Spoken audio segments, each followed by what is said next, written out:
This is the Hidden Killers podcast with Tony Brueski, featuring retired FBI Special Agent Jennifer Coffindaffer. IG evidence, investigative genetic genealogy, that is the evidence that has been turned over to the defense of Bryan Kohberger in that case. It's evidence that was used to generate leads, but did not have any use in obtaining any sort of warrants. Good to always, in discovery, have both sides on the same page with all of this information. It kind of alleviates any sort of appellate issues down the road, even if this isn't going to be used in the actual trial itself, which is what the prosecution is saying. Here to discuss exactly what this all means in IG evidence, Jennifer Coffindaffer, retired FBI Special Agent. What does this all mean? Because we hear all sorts of different types of DNA and the IG evidence. When it comes to this and it being turned over, is this going to have any sort of bearing whatsoever on the case against Kohberger when it comes up? Well, I think it would have had a colossal bad implications if it wouldn't have been turned over. Mm-hmm. So I think it's always very important, as you well said, that the defense is privy and able to see what is available.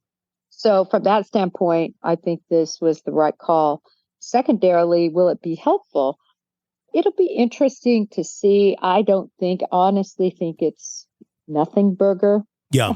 In this situation, because I just don't believe that, the different avenues they had to look down, the different genealogy to get to the one that was actually fruitful in this case is going to be of any impact.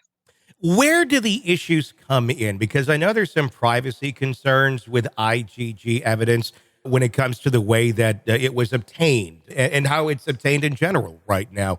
Oftentimes without warrants, just part of the databases that people are, or that the investigators have to use to try and lead them down a specific path. Even if it does, I guess, I don't violate any rights, but if it leads you to point A to point B to someone that you are searching for, and nobody's rights are technically really being violated, but that information is being used to lead to someone, where do the issues come into play with that?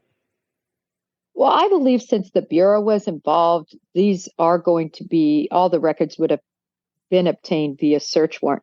Even in situations that the Bureau goes in where we get somebody to consent, where we have a plain view doctrine in play, all the other ways you can actually get evidence, we still like to get search warrants because it's just for instance, Bryan Kohberger's DNA, the cheek of the swab. If you look at that, he would have been swabbed incident to arrest anyway, but they went the extra step to get the search warrant. I guess what I'm saying, Tony, is I don't think there's going to be any issue with how the evidence they collected was obtained. I think it's more looking at it as a privacy issue that the general public may be concerned about. That even if they sign a document that says, listen, you can't release this, to know that these companies have to produce the information when they're under a warrant, a valid warrant. So I think that's the issue that some people have. But I think, Tony, don't you, that most people would want to help? Maybe not.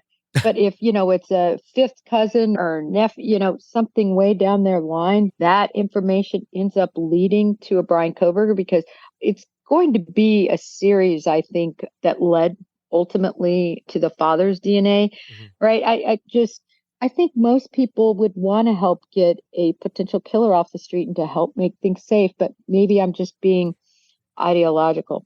Well, I mean, most people would hope that, someone like Bryan Kohberger, if in fact he's guilty, doesn't exist, that someone wouldn't do something like that. I do wonder in cases like this, and I'm not saying that Kohberger's family would be against using that genetic information to track down and discover, hey, maybe their son is in fact a killer. But you do have situations where, people cover for their children. This is not an example of IG evidence, but a situation where parents really went above and beyond to cover for their child. Look at the Gabby Petito case. We see now that going into a civil litigation with the Laundries. I would not be surprised if there's some people that would raise a hand saying, yeah, that person does in fact ended up being guilty, but you had to use my information to get there, and I didn't consent for you to use that information. And if you didn't have that information, you wouldn't have found the information on said criminal.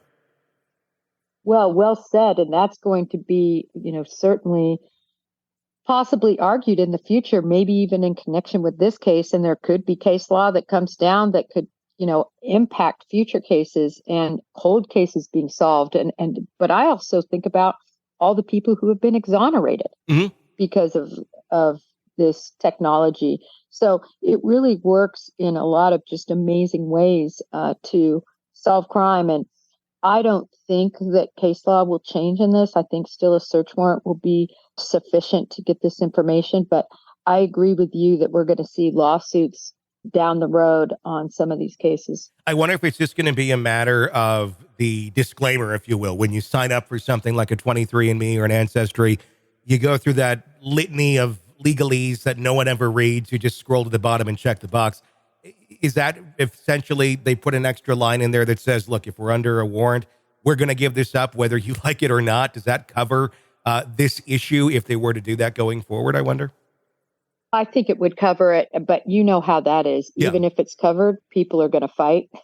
It happens all the time.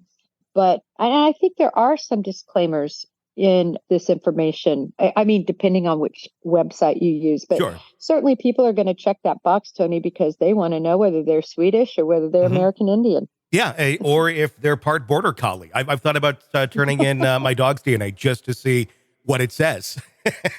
I'm curious if anyone's ever done that, but we'll have to see. Oh, they have. Yeah. I know there's dog DNA, but I'm saying submit the dog DNA to the human DNA and see what comes back.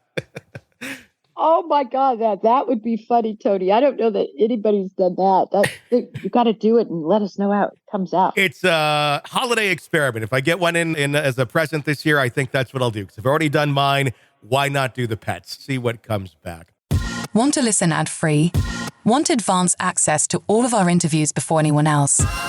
Become a True Crime Today Premium Plus subscriber on Apple Podcasts. You get every episode commercial-free. So you can binge on true crime Until you can binge no more. Search True Crime Today Premium Plus on Apple Podcasts now, or go to our podcast page and sign up now. More of the Hidden Killers podcast next.